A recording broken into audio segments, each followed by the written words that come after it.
Hello everyone, welcome back to my YouTube channel. Today we're going to be playing some Moon Speedrun. So today we're just going to be seeing how fast I can beat Moon Speedrun, and also a little bit of a guide for some of you beginners out there who want to beat Speedrun. Alright, so with the first level, there's really not that much of a challenge. The platforms are really big. You can take this little shortcut. You want to go faster.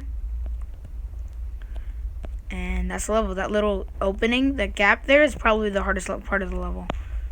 So you never really have trouble with it. Level 2, I guess some of the transitions are a little bit harder, but it's just about as easy as level 1. Just basically do the same thing you were doing in level 1 and apply that for level 2. Big platforms, not a lot of space to miss. Really not that hard. Alright. So with level 3, it's a little bit tougher. The platforms are a lot narrower, but here you can skip that part to clear that jump and skip one of the other jumps, so you'll save some time. Here you can skip over another platform, and here I can skip over yet another platform, and I'll make it to the end. So with level 4, it's definitely harder. The platforms are bigger, but the jumps are longer and harder. And there is one part at the end that is very annoying. Like here, these jumps are very annoying. And you do not want to deal with them. Alright. So that is a very narrow platform. Here's the hardest part. This blind jump into a narrow platform. It's very difficult, to say the least. But we're good. On to level 5. So this is, believe it or not, easier than level 4. I'm sure most of you know that, but it is. At least in my opinion, it pretty much is easier. There's not really any like narrow platforms that are too hard to jump on. But I guess you could say that sometimes it'll be a little bit tricky.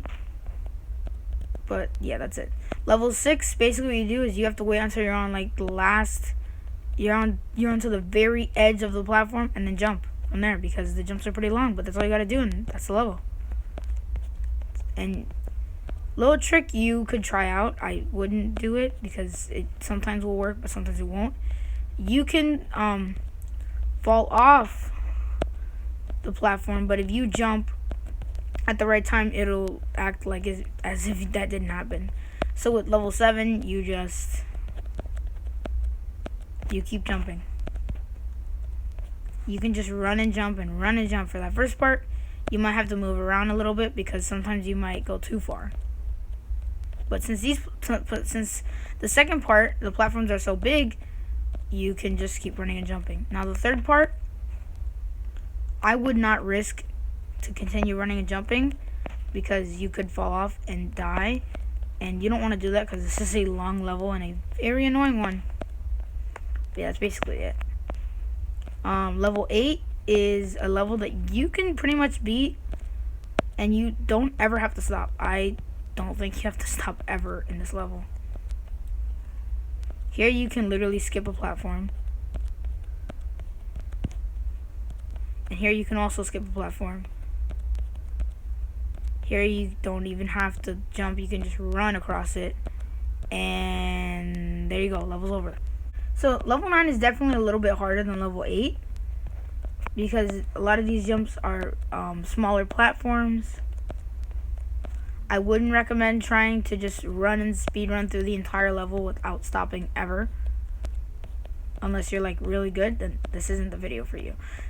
It's also very dark at some parts. But yeah, no, I would just take your time a little bit more on this one, but you can still do it pretty fast. Level 10 is a hard level, like, for sure. There are just way bigger jumps and so many blind jumps that you have to go through. It's very agonizing. Now, this little part with all these, like, the street and the pavement for the street is very easy. Once you get back to this part, it's a little bit tricky on these short platforms. But, there you go. Level 11, on the other hand, is definitely a little bit easier. There's a lot of smaller platforms, but some of them are just so small that you can skip over them. Like this part, you might have to stop a little bit because you might be going too fast and you'll just go off. But here you can use that and you're good. Okay, so for level 12, it's definitely not the easiest level in the world, but it's not the hardest either.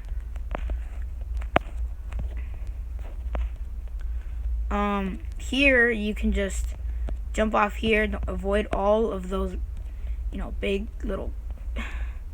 those big platforms. You can just avoid that and get past that. Go across this really narrow part, but once you get past that, you're good. You should not fall off. For level 13, it's easier than level 12. There's a couple of big jumps, but really it's not that hard.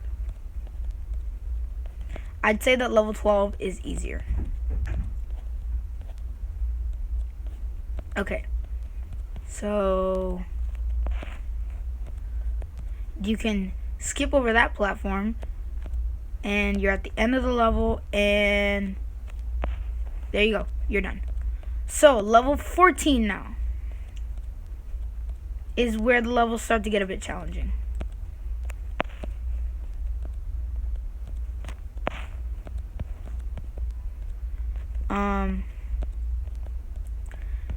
A lot of these jumps you have to time them just right, and they're pretty long. Once you get to the end, though, the platforms are very big, and you're probably not going to fall off. So that's the level. Level 15 is not very hard. You just have to basically stay on the edge of a lot of these pillars, because a lot of the pillars have that like one edge part to them. That's basically it. You just do that. And there you go. Okay, so that is going to be it for the video. Remember to like and subscribe. Part 2 will be coming out very shortly. Peace.